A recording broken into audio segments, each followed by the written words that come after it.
E-PG पाठशालायां भवतां भवतीनां च स्वागतम्।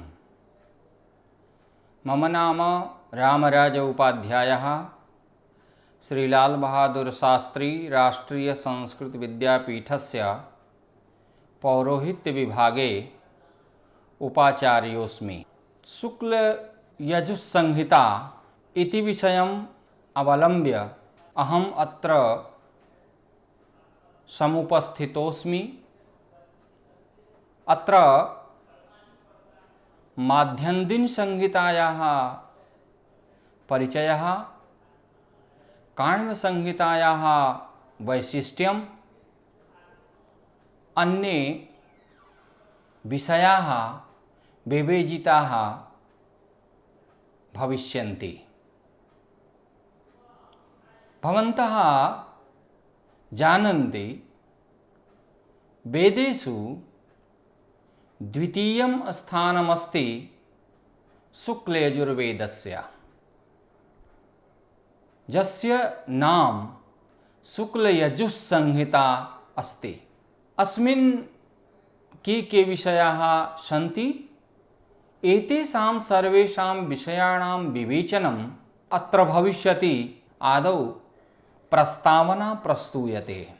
शुक्लयजुर्वेदभाष्ये लिखितमस्ति, तत्रादौ ब्रह्मपरम्परया प्राप्तं वेदं मन्दमतीन् मनुष्यान् विचिन्त्य तत्कृपया चतुर्धा व्यस्य ऋक्यजुःसामथर्वाख्यान् चतुरो वेदान् पैलवैशम्पायन जैमिनी सुमन्तुभ्यः कर्माद् उपदिदेश इत्यनेन वचनेन यजुसंहितायाः आचार्यः वैशम्पायन ऋषिः अस्ति। शुक्लं कृष्णमिति द्वेधा यजुश्च समुदाहृतं, शुक्लं वाजसनं ज्ञेयं कृष्णं तु तैत्तिरीयकम् इत्यनेन यजुर्वेदः द्विधा विभक्तः, शुक्लः कृष्णश्च। चरणव्यूह परिशिष्टे लिखितमस्ति, यजुर्वेदस्य चतुर्विंशतिभेदाः भवन्ति। तेष्वादौ 10 शुक्लयजुर्वेदस्य अवशिष्टाः 14 कृष्णयजुर्वेदस्य च शाखाः सन्ति। अत्र शुक्लयजुर्वेदस्य 10 शाखाः वर्णिताः सन्ति। काण्वाः, माध्यन्दिनाः, जाबालाः, सापेयाः, श्वेताः, श्वेततराः, ताम्रायणीयाः, पौर्णवत्साः, आवटिकाः, परमावटिकाश्च। आसु शाखासु कण्वः माध्यन्दिनीया चेति प्रसिद्धे शाखे स्तः। अन्यासाम् उपलब्धता न दृश्यते। अत्र शुक्लयजुस्संहितायाः काण्वशाखा माध्यन्दिनशाखयोश्चोपरि विचार्येते। माध्यन्दिनसंहितायाः स्वरूपम्। मध्यन्दिने प्रोक्तत्वादियं शाखा माध्यन्दिनीया शाखा ख्यापिता अस्ति। शुक्लयाजुषसम्प्रदाये माध्यन्दिनीया अति प्रसिद्धा प्रतिष्ठिता च शाखा विद्यते। वाजसनेयी शाखासु महत्वपूर्णा संहिता विद्यते, माध्यन्दिनीया संहिता। अस्यां संहितायां 40 अध्यायाः सन्ति। माध्यन्दिन संहितायाः अपर नाम वाजसनेयी संहिता अप्यस्ति। माध्यन्दिन शाखायाः प्रसारः भारतवर्षस्योत्तरे प्रान्ते प्रायशः दृश्यते। अस्याः शाखायाः सम्पादनं 49-उत्तराष्टादशशततमात् 52-उत्तराष्टादशशततमस्य ईस्वी मध्ये वेबर महोदयेन कृतः। शुक्लयजुर्वेदस्य प्रतिनिधित्वं करोति आदित्यसम्प्रदायः। अस्याः संहितायाः उपदेशः सूर्येण वाजिस्वरूपिणो भूत्वा मध्यन्दिने याज्ञवल्क्यः प्राप्तवान्। मैकडॉनल्ड महोदयस्य विचारो विद्यते वाजसेनेयी संहितायां शुद्धयज्ञसम्बन्धिताः मन्त्राः प्राप्यन्ते। अस्यां संहितायां विविधानि सूक्तानि प्राप्यन्ते। येषु सूक्तेषु पुरुषसूक्तं शिवसङ्कल्पसूक्तादयश्च प्रमुखाः सन्ति।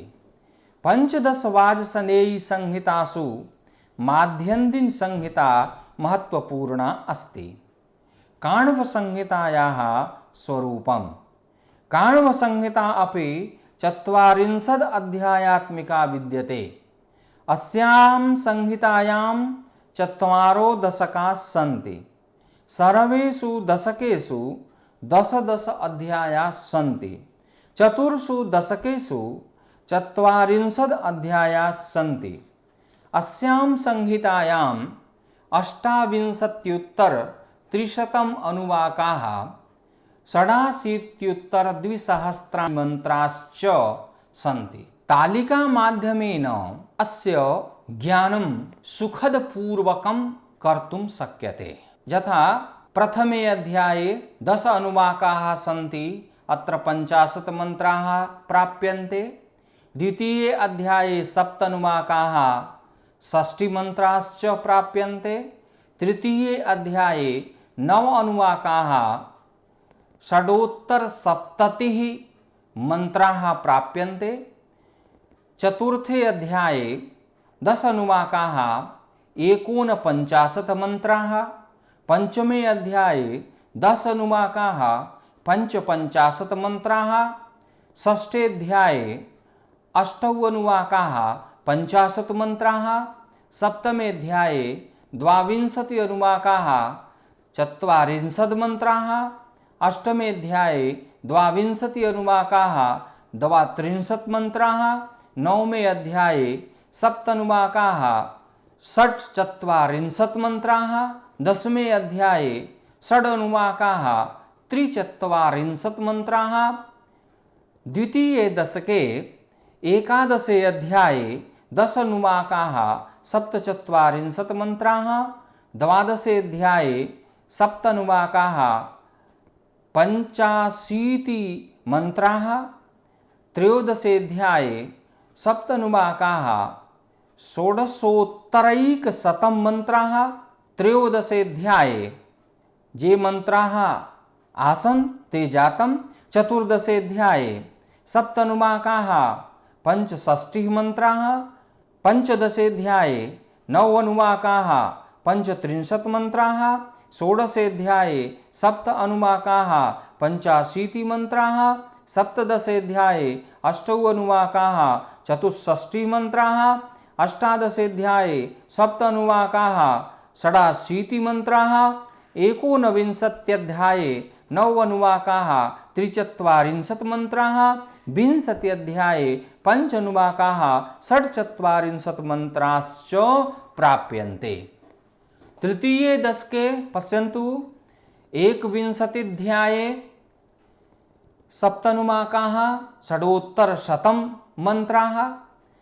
द्वाविंशति अध्याये 8 अनुवाकाः 75 मन्त्राः। त्रयोविंशत्यध्याये 6 अनुवाकाः 60 मन्त्राः। चतुर्विंशत्यध्याये 21 अनुवाकाः 47 मन्त्राः। पंचविंशति अध्याये 10 अनुवाकाः 67 मन्त्राः। षड्विंशति अध्याये 8 अनुवाकाः 44 मन्त्राः। सप्तविंशति अध्याये 15 अनुवाकाः 45 मन्त्राः। अष्टाविंशति अध्याये 12 अनुवाकाः 14 मन्त्राः। 39 अध्याये 6 अनुवाकाः 50 मन्त्राः। 30 अध्याये 4 अनुवाकाः 46 मन्त्राश्च प्राप्यन्ते। चतुर्थे दशके 31 अध्याये 7 अनुवाकाः 51 मन्त्राः। द्वात्रिंशत् अध्याये 6 अनुवाकाः 84 मन्त्राः। त्रयस्त्रिंशत् अध्याये द्वितीयेऽनुवाके त्रयस्त्रिंशत् अध्याये द्वे अनुवाकौ त्रयस्त्रिंशत् अध्याये द्वौ अनुवाकौ षट्चत्वारिंशत् मन्त्राः, चतुस्त्रिंशत् अध्याये चत्वारो अनुवाकाः द्वाविंशति मन्त्राः, पंचत्रिंशत् अध्याये चत्वारो अनुवाकाः पंचपञ्चाशत् मन्त्राः, षट्त्रिंशत् अध्याये एके अनुवाके षट्त्रिंशत् अध्याये एकः अनुवाकः चतुर्विंशति मन्त्राः, सप्तत्रिंशत् अध्याये त्रयः अनुवाकाः विंशति मन्त्राः, अष्टात्रिंशत् अध्याये सप्त अनुवाकाः सप्तविंशति मन्त्राः, ऊनत्रिंशत् अध्याये ऊनचत्वारिंशत् अध्याये नव अनुवाकाः द्वादश मन्त्राः, चत्वारिंशत् अध्याये एकः अनुवाकः अष्टादश मन्त्राश्च प्राप्यन्ते। अनेन प्रकारेण चतुर्षु दशकेषु जे मन्त्राः अथवा यावन्तः मन्त्राः प्राप्यन्ते तेषां सर्वेषां विवरणम् अत्र जातम्। अत्र ऋषिपरिचयः क्रियते।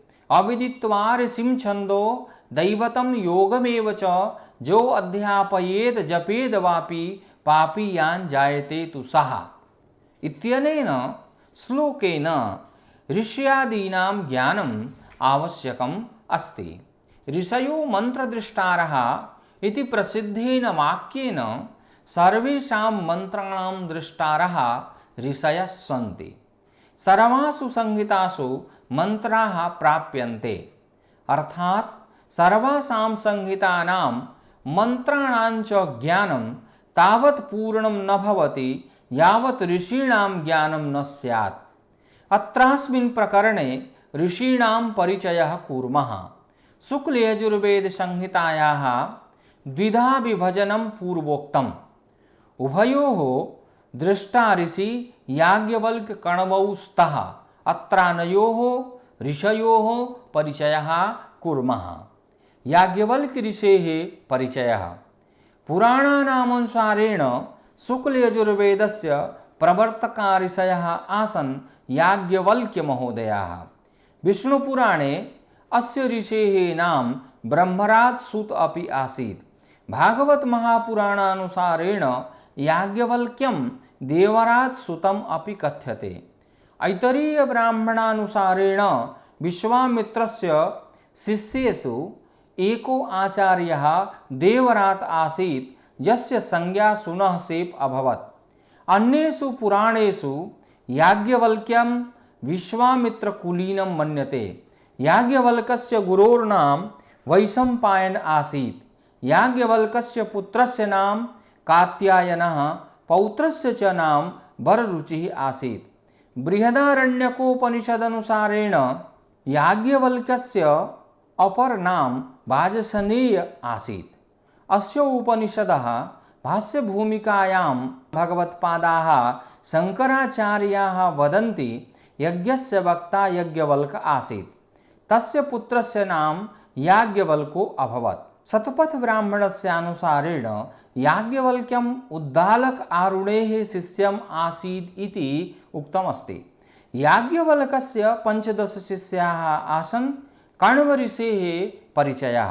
बौधायन शाखायाः प्रवर्तकाः बौधायनस्य पुत्राः आसन् कण्वमहोदयाः। कण्वस्य गुरुर्नाम याज्ञवल्क्य आसीत्। शुक्लयजुर्वेदस्य अध्ययनं याज्ञवल्क्येन गुरुणा एव कृतम्। अनन्तरम् आदित्यसम्प्रदायान्तर्गत कण्वशाखायाः प्रवर्तनं कृतवान्। काण्वीयाः जनाः मन्त्रपाठः ऋग्वेदीयानां जनानाम् अनुसारेण कुर्वन्ति। यथा अत्र काण्वाः पुरुषः उच्चरन्ति तत्र माध्यन्दिनीयाः पुरुषः इति उच्चारणं कुर्वन्ति।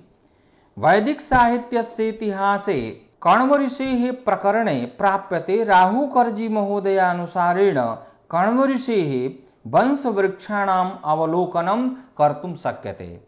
आदौ घोरः, तस्य 2 पुत्रौ शिष्यौ वा काण्वः प्रगाथः, तर्हि काण्वस्य एते शिष्याः वत्सः, प्रस्कणवः, गोसूक्तिः, अश्वसूक्तिः। प्रगाथस्य शिष्याः भर्गः, कलिः, हर्यातः। द्वितीयप्रकरणानुसारेण आदौ निर्षदः, तस्य शिष्याः आसन् त्रिशूकः, नाभाकः इत्यादयश्च। तृतीयप्रकरणानुसारेण ऋतेयुरन्तिनागरः, तस्य त्रयः पुत्राः शिष्याः वा तंसुः, अप्रतिरथः, ध्रुवः। तर्हि तंसोः एकः पुत्रः शिष्यो वा अनिलः, तस्य दुष्यन्तः, तस्य भरतः। अप्रतिरथस्य एकः पुत्रः शिष्यो वा कण्वः, मेधातिथिः, तदनन्तरं कार्णुमायन् ब्राह्मणः। अनेन प्रकारेण वंशपरम्परा भवत्। अग्रे चतुर्थक्रमानुसारेण ऋतेयुः, तस्य पुत्रः शिष्यः रन्तिनारः, तस्य त्रयः पुत्राः शिष्याः वा सुमतिः, अप्रतिरथः, ध्रुवः। सुमतेः पुत्रः शिष्यो वा रैभ्यः, तदनन्तरं दुष्यन्तः। अप्रतिरथस्य पुत्रः शिष्यो वा कण्वः, मेधातिथिः, प्रस्कण्वादितः, ध्रुवः तु स्पष्टमेव। अतः अग्रे माध्यन्दिनसंहितायाः प्रतिपाद्यः अत्र प्रतिपाद्यते। माध्यन्दिनसंहिता 40 अध्यायेषु प्राप्यते। प्रथमद्वयोरध्याययोः दर्शपौर्णमासयज्ञसम्बन्धिनः मन्त्राः प्राप्यन्ते।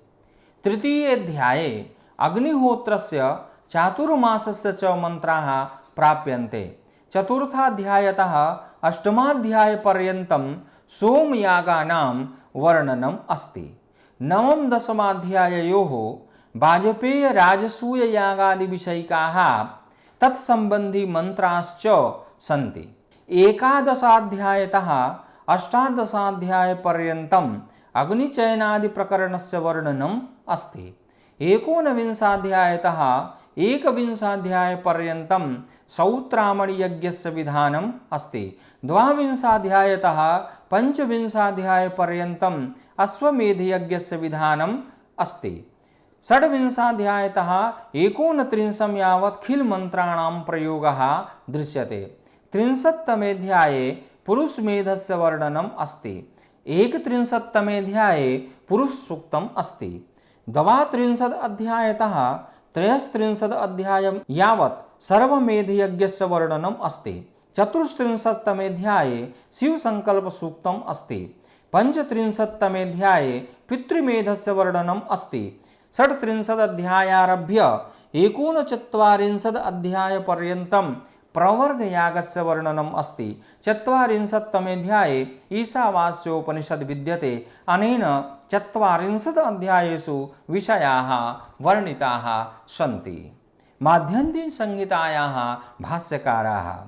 माध्यन्दिनसंहितायाः नैके भाष्यकाराः सन्ति। शौनक, उब्बट, गौरधर, महीधरादयः भाष्यकाराः माध्यन्दिनसंहितायाः भाष्यकाराः सन्ति। शौनकः माध्यन्दिनसंहितायाः भाष्यं कुर्वन् आचार्याः उब्बट महोदयाः 31तमेऽध्याये शौनक महोदयस्य भाष्यस्य उल्लेखः कुर्वन्ति। उब्बट महोदयानुसारेण शौनकेन पुरुषसूक्तस्य विनियोगः मोक्षे अस्ति इति लिखितम् अस्ति। तत्रैव एवम् अनुमीयते शौनकस्य भाष्ये वेदान्तस्य स्वरूपं दृश्यते। उब्बटः माध्यन्दिनसंहितायाः उपरि उब्बट महोदयस्य भाष्यम् अतीव उत्कृष्टमस्ति। स्वकीये विषये भाष्यस्यान्ते सूचयन्ति आचार्याः आनन्दपूर्वास्तव्य वज्रटाख्यस्य सूनुना उब्बटेन कृतं भाष्यं पदवाक्यैः सुनिश्चितम्। भाष्यादीश्च पुरस्कृत्य अवन्त्याम् उबटो वसन् मन्त्राणां कृतवान् भाष्यं महीं भोजे प्रशासति इत्यनुसारेण उब्बटाचार्यः आनन्दपुरनिवासिनः आचार्य वज्रट महोदयस्य पुत्रः आसन्। अवन्त्यां निवसन् राजा भोजस्य काले भाष्यस्यास्य रचना कृतवान्। उब्बट महोदयः काश्मीरी ब्राह्मणः आसीत्। सुधासागरी टीका या अनुसारेण उब्बट महोदयाः मम्मटास्यानुजः आसीत्। मम्मटस्य पितुः नाम जय्यटः आसीत्। अतः सुधासागरी टीकाकारस्य भीमसेनस्य मतम् अत्र पुष्टं न भवति। उब्बट भाष्यस्य पाठद्वयम् उपलभ्यते। प्रथमः कास्याः पाठः यस्मिन् पुरुषसूक्तोपरि उब्बट महोदयानां स्वकीयं भाष्यमस्ति। द्वितीयः महाराष्ट्रस्य पाठः यस्मिन् पुरुषसूक्तस्योपरि सौनकीय भाष्यम् अस्ति। उब्बट महोदयस्यन्या रचना ऋक्प्रातिशाख्य भाष्यम्। उब्बट महोदयस्यन्या रचना यजुप्रातिशाख्यं ऋक् सर्वानुक्रमणी भाष्यं वेदार्थ दीपिका वा सन्ति। परञ्चास्मिन् विषये निश्चितरूपेण किञ्चित् वक्तुं न शक्यते। गौरधरः गौरधर महोदयानां भाष्यमस्ति ऋजुभाष्यम्। अस्योल्लेखः स्तुतिकुसुमाञ्जलेः प्रणेता जगद्धरेण कृतम्। काश्मीरस्यासीत् जगद्धर महोदयाः। अस्य कालः 25उत्तरत्रयोदशशततमी ईस्वी निर्धारितमस्ति। जगद्धरस्य पितुः नाम रत्नधरः, पितामहस्य नाम गौरधर आसीत्। गौरधर महोदयस्य कालः अनुमानतः त्रयोदशमी शताब्द्यां निर्धार्यते। प्रोफेसर कुन्दनलाल शर्मा महोदयाः लिखन्ति गौरधर नाम्ना वाजसनेयी संहितायाः कतिपयानाम् अध्यायानां भाष्यं बड़ौदा स्थले सुरक्षितम् अस्ति। महीधरः आचार्याः महीधर महोदयाः काश्याः ब्राह्मणः आसीत्। महीधर महोदयस्य कालः षोडशमी शताब्द्याः उत्तरार्धं सुनिश्चितम् अस्ति। वाजसनेयी संहितायाः भाष्यस्य मङ्गलश्लोके स्पष्टमस्तीदं भाष्यम्। उब्बटः माधवश्च भाष्यानामाधारोपरि विरचितम् अस्ति। वाजसनेयी संहितायां महीधरेण माधवभाष्यम् उद्धृतमस्ति। डॉक्टर स्वरूपस्य मतमस्ति महीधरस्योद्धरणं वेङ्कटमाधवस्यास्ति। पंडित भगवद्दत्त महोदयानां मतमस्ति इदम् उद्धरणं सायण माधवयोः स्तः। हलायुधः सायणस्य पूर्ववर्तिनः आसन् हलायुध महोदयाः। अस्य महोदयस्य भाष्यस्य नाम ब्राह्मण सर्वस्वम् अस्ति। भाष्यस्य आरम्भे हलायुधः स्वकीये विषये किञ्चित् प्राप्यते येनैवं प्रतिभाति हलायुध महोदयाः बंगाल प्रान्तस्यान्तिमो हिन्दूराज्ञः लक्ष्मणसेन महोदयस्य सभायां धर्माधिकारी आसन्। बाल्यकालादेव राजपण्डिताः आसन् इमे आचार्याः काण्वसंहितायाः भाष्यकाराः। यथा पूर्वम् उदितः शुक्लयजुर्वेदस्य द्वे शाखे स्तः। प्रथमा शाखा माध्यन्दिन शाखा विद्यते। अस्याः शाखायाः भाष्यकारेषु कतिपयानां भाष्यकाराणां यथा पुस्तकेषु प्राप्तः तथा परिचयः प्रदत्तः। इदानीं द्वितीया शाखा काण्वीया शाखा विद्यते। अस्याः शाखायाः ये भाष्यकाराः सन्ति तेषां परिचयः अत्र वर्ण्यते। परञ्च लक्ष्मणसेन महोदयस्य राज्यकालस्य विषये विद्वत् सुवैमत्यमस्ति। तथापि श्रीधरकृत सदुक्तिकरणामृत अद्भुत सागरः टोडरानंद प्रभृति सिद्ध प्रामाणिक ग्रंथानाम् आधारोपरि एवं अनुमीयते। 870 उत्तरैकादश शततमात् 79 शततमं यावत् ईस्वी मध्ये अयं राज्ञः सिंहासनो आरूढो अभवत्। 1200तमे वर्षे अस्य राज्यस्य समाप्तिः अभवत्। हलायुधस्य साहित्यिक जीवनं तस्मिन्नेव काले आसीत् इति अपि प्राप्यते। सायणः आचार्य सायणस्य भाष्यं काण्वसंहिताया उपरि प्राप्यते, परञ्च सम्पूर्णा नास्ति। आनन्दबोध भट्टोपाध्यायः 15-16 शताब्द्योर्मध्ये 15-16 शताब्द्योर्वा काण्ववेदमन्त्र भाष्य नाम्नः ग्रन्थः आचार्येण आनन्दबोध भट्टोपाध्याय महोदयेन विरचितः। भट्टोपाध्याय महोदयस्य पितुः नाम जातवेद भट्टोपाध्यायः आसीत्। अस्य गुरोर्नाम परिव्राजकाचार्यः वासुदेवपुरी आसीत्। इयं सूचना ईशावास्योपनिषद्भाष्यस्य पुष्पिकायां प्रदत्तम् अस्ति। आनन्दबोधमहोदयस्य भाष्यं काण्वसंहितायाः अन्तिमे दशके सरस्वतीसुषमायां प्रकाशितो अस्ति। सरस्वतीसुषमायाः प्रकाशनं काश्यां भवति।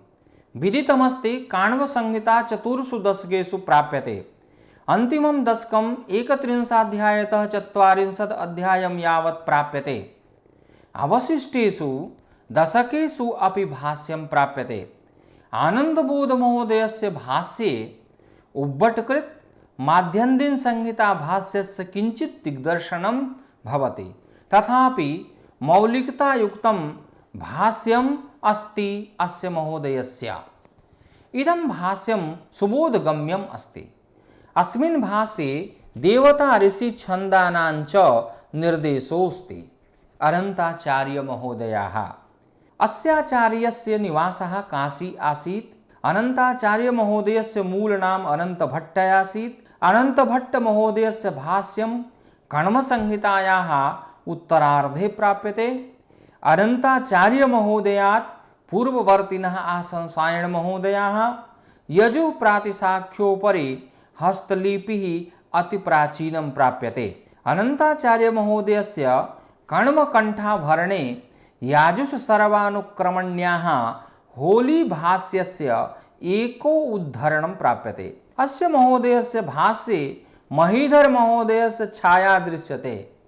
17वीं शताब्द्याम् अस्य महोदयस्य कालः आसीत्। पितुः नाम नागदियोभट्टः, मातुर्नाम भागीरथी च आसीत्। अस्य भाष्यस्य नाम भावार्थदीपिका विद्यते। वैष्णव संप्रदायस्य अनुयायिनः आसन् एते महोदयाः। अनन्ताचार्यमहोदयानां प्रकाशिताः ग्रन्थाः अत्र सन्ति। शतपथब्राह्मणभाष्यं, कण्वकण्ठाभरणं, यजुःप्रातिशाख्यभाष्यम् अथवा पदार्थप्रकाशः, भाषिकसूत्रभाष्यं च। शुक्लयजुर्वेदस्य अन्याः शाखाः। अस्य वेदस्य अन्याः शाखाः सन्ति जाबालाः, सापेयाः, तापायनीयाः, पौण्ड्रवत्साः, कापोलाः, गालवाः, वैजवापाः, कात्यायनीयाश्च। अत्र जाबालाः याज्ञवल्क्यस्य शिष्याः आसन्। वर्तमाने अस्याः शाखायाः जाबालोपनिषद् एव प्राप्यते। जाबालब्राह्मणस्य कल्पस्यापि उद्धरणं प्राप्यते। जाबालगृह्यसूत्रस्य वर्णनं गौतमधर्मसूत्रे, जाबालधर्मसूत्रे, स्मृतिचन्द्रिकायाञ्च प्राप्यते। अनन्तभट्टमहोदयः सवीया इति पाठः स्वीकरोति। तापायनीयाः भाष्यस्य वर्णनं काण्वसंहितायाः भाष्यभूमिकायां प्राप्यते। स्मृतिचन्द्रिकायाः श्राद्धकाण्डे वत्ससूत्रस्य वचनम् उद्धृतम् अस्ति। कापोलाः इति विषये किञ्चित् न प्राप्यते। गालवः ऋग्वेदीयशाखायाः प्रवर्तकाः आसन्। अनेन प्रकारेण सर्वासां शाखानां विवरणं प्राप्यते। अतः शुक्लयजुर्वेदस्य महत्त्वं सर्वाधिकम् अस्ति। वेदो अखिलो धर्ममूलं, भेदात् धर्मो हि निर्बभौ। अनेन प्रकारेण बहूनि सूत्राणि प्राप्यन्ते, यस्य आधारोपरि एवं निर्बाधतया वक्तुं शक्यते वेदानां महत्त्वम् अस्ति। परञ्च यज्ञानां प्रतिपादने, यतो हि वेदस्य मुख्यप्रतिपाद्यः यज्ञः विद्यते। तर्हि यज्ञानां प्रतिपादने मुख्यरूपेण चत्वारो ऋत्विजः भवन्ति। ते सन्ति होता, अध्वर्यु, उद्गाता, ब्रह्मा च। होतृनाम्नः ऋग्वेदस्य यः ऋत्विजः अस्ति तस्य कृते यज्ञमण्डपस्य पूर्वे द्वारे व्यवस्था अस्ति। तत्र एव स्थितं भूत्वा सः ऋत्विजः स्वकीयस्य वेदस्य पाठं करोति। अत्र बहवः ऋत्विजः अपि भवन्ति। अनेन प्रकारेण दक्षिणद्वारस्य ऋत्विजः यजुर्वेदस्य ऋत्विजः अध्वर्यु भवति। दक्षिणद्वारे एव स्थितं भूत्वा अयम् अध्वर्युः शुक्लयजुर्वेदस्य अथवा यजुर्वेदस्य, यथा भवन्तः जानन्ति यजुर्वेदे शुक्लयजुर्वेदः कृष्णयजुर्वेदश्च द्विधा विभजनमस्ति। शुक्लयजुर्वेदे माध्यन्दिनसंहिता काण्वसंहिता इति द्विधा विभजनं विद्यते। अन्याः शाखाः आसन्, परञ्च उपलब्धितासु विषये माध्यन्दिनकाण्वः एव विद्यते। तर्हि तत्र दक्षिणे द्वारे स्थितं भूत्वा अध्वर्यु यजुर्वेदस्य पाठं करोति। पुनः अग्रे पश्चिमे द्वारे उद्गाता तिष्ठति। तत्र तिष्ठन् उद्गाता सामवेदस्य मंत्राणां गायनं करोति अथवा सामवेदस्य उच्चारणं करोति। पश्चिमे द्वारे साम्नः गायनं भवति, सामसंहितायाः पाठं भवति। अनेन प्रकारेण सः स्वकीयस्य कृते निर्धारितोपक्रमः करोति। पुनः अग्रे उत्तरे द्वारे अथर्ववेदस्य ऋत्विजः भवति, यस्य नाम भवति ब्रह्मा। सः यज्ञे विघ्नानां निवारणाय परिमार्जनाय विघ्नानां समुपस्थितिः मा भवेत् इति धिया अथर्ववेदस्य तत्र पाठं करोति। यतोहि अथर्ववेदे एतादृशानि बहूनि सूक्तानि सन्ति येषाम् उच्चारणेन विघ्नानां मार्जनं भवति, विघ्नानां निवारणं भवति। अनेन प्रकारेण यज्ञ प्रक्रियाणां संपादने चतुर्णां वेदानां महत्त्वं शास्त्रे प्रतिपादितम् अस्ति। तथा च एतेषां सर्वेषां वेदानां कुत्र कुत्र कस्मिन् कस्मिन् स्थाने किं किं कार्यमस्ति तत्सर्वम् उल्लिखितं वर्तते। इदानीं यजुर्वेदस्य मुख्यरूपेण यः अध्वर्यु अस्ति सः यज्ञानां संपादनं करोति, मुख्यकार्याणां विधानं करोति। अतः यजुर्वेदस्य अतीवं महत्त्वम् अस्ति। यजुर्वेदस्य ज्ञानं सर्वेषां यज्ञीयप्रक्रियाणां ज्ञानाय आवश्यकम् अस्ति। संभवतः अस्माकम् इदं व्याख्यानं भवतः कृते सुबोधगम्यः स्यात् इति धिया सर्वेषां कृते इदं व्याख्यानं बुद्धिवर्धकं ज्ञानप्रदायकं च भवेत् इति उक्त्वा अहमत्र विरमामि। धन्यवादः।